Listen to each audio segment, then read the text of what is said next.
Hello, children. This is Mrs. Franklin. Welcome to Story Time. Today we are reading Desert Giant, and as part of a wonderful book, we are having a field trip to Saguaro National Park.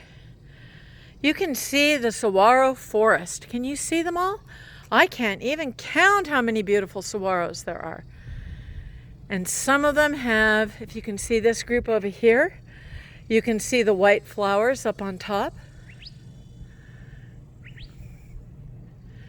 Did you hear that? That was a curve-bill thrasher. That's one of the birds that lives here in the saguaro forest. Maybe he'll get a little closer and we can take a picture. The Saguaro National Park is located south of Gila River Indian Community and north of Tucson, and very close to the Tohono O'odham Nation. So sometime you and your family might want to take a trip down and see it for yourself. We have a couple of things today. We read our chapter. There's one of the younger saguaros. Do you see the fruit at the top? Oh, do you see our friends the bees? Yep. There's pollinating going on up there. And you can see over here on this one, let me see if I can get that one closer. You can see it's got the white flowers and some of the fruit. Isn't that interesting? So today we're going to read the next chapter in our book. And I'm going to put it right here for you to see. Whoops. There we go. Desert Giant by Barbara Bash. And you can see here's the saguaro. Here are the holes. Do you remember who made the holes? Yesterday they were saying that the Gila woodpecker makes the holes and that they lay their nest down inside and have their babies in there. We also talked about some of the other birds, including the elf owl. And then this big nest right here, we said was Harris hawks. And remember, they do something very interesting. They stand on each other's back, and we were going to think about why they might do that. Did you think maybe it was so they could get a better view and be able to see a long way off? I think that might have something to do with it. Now, yesterday you were also going to check with your family and see which one of the Gila River Indian Community districts is named for the saguaro cactus.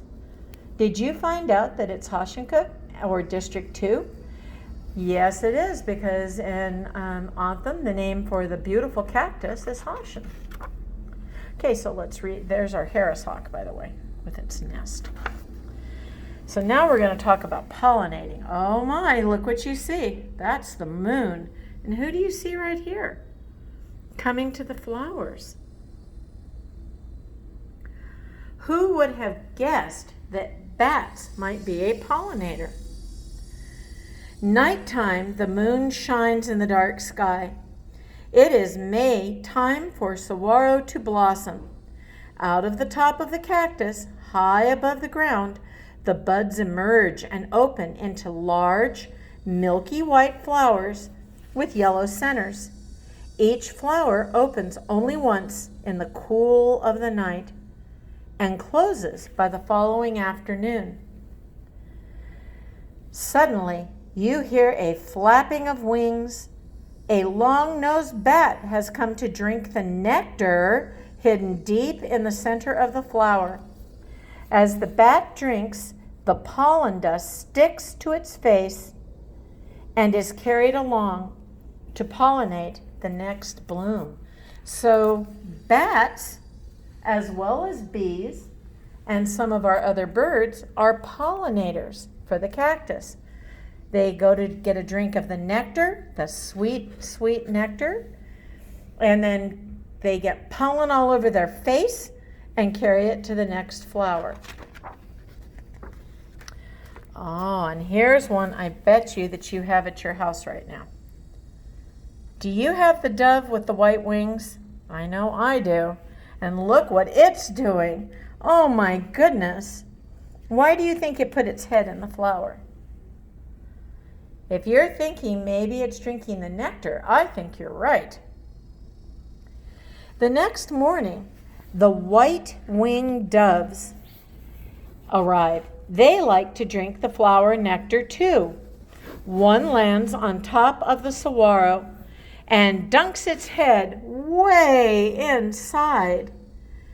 A queen butterfly, right there, alights on a petal, and a bee, oh, there's our friend the bee, circles around buzzing.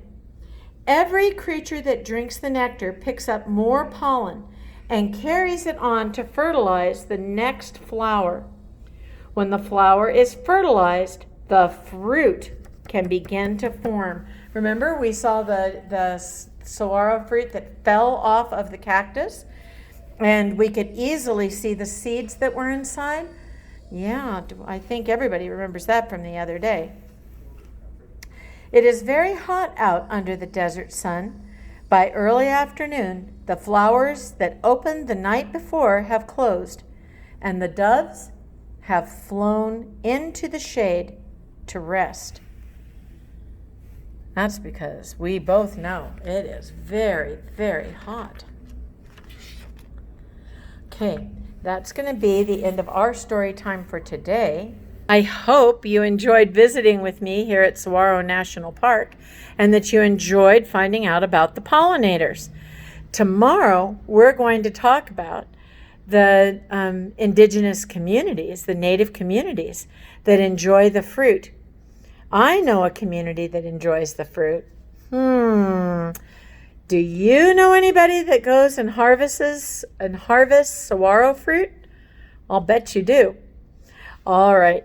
Children, have a great day, and we will see you at our next story time.